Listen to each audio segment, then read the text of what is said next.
There is a very different mood in Bangkok this morning. Areas which have seen violent confrontation over the last couple of days are now relatively calm. People are walking around. The riot police have stood down. Quite remarkable, the transformation just a few hours have brought. Remember, last night, the protest leader, Suthep Thaugsuban, announced that the police headquarters was going to be their next target here in Bangkok. This morning, the police announced that they weren't going to fight over it. If the demonstrators wanted to come in, they could do so. They moved the concrete barriers to one side. They got rid of the razor wire and allowed the protesters in.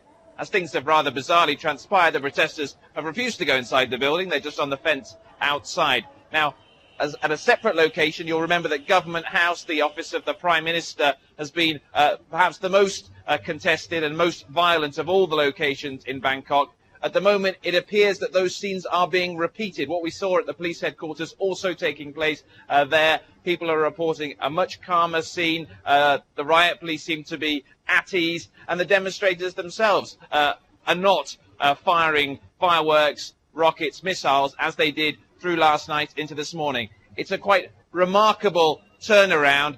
We'll just have to see whether this is a phase or whether it really does mark the beginning of the end of this crisis. Because it was never clear where these protests were going to end up, was it, Jonah? I mean, this is a government that won the past 5 elections. Even if they'd called an election, they'd probably have won again. Of course, the protesters feel that the government is in fact controlled by the exiled Mr. Chenawat, but it was never sure what was going to happen next. So where do you think this is going now? It's a good question, Mike. Where is this going now? We haven't heard from the protest leader this morning, and it's unclear how he will interpret this turn of events. But over the last few days, what we've seen is demonstrators looking for confrontation, looking for the riot police to oppose them so they could have some sort of flashpoint.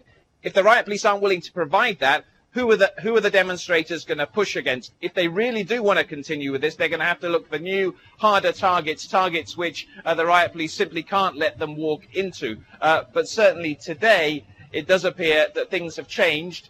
There's been no political solution, of course. There's been no deal struck, it appears, between the Prime Minister here, Yingluck Shinawatra, and the leaders of the anti-government demonstrations. But on the ground, a very different atmosphere.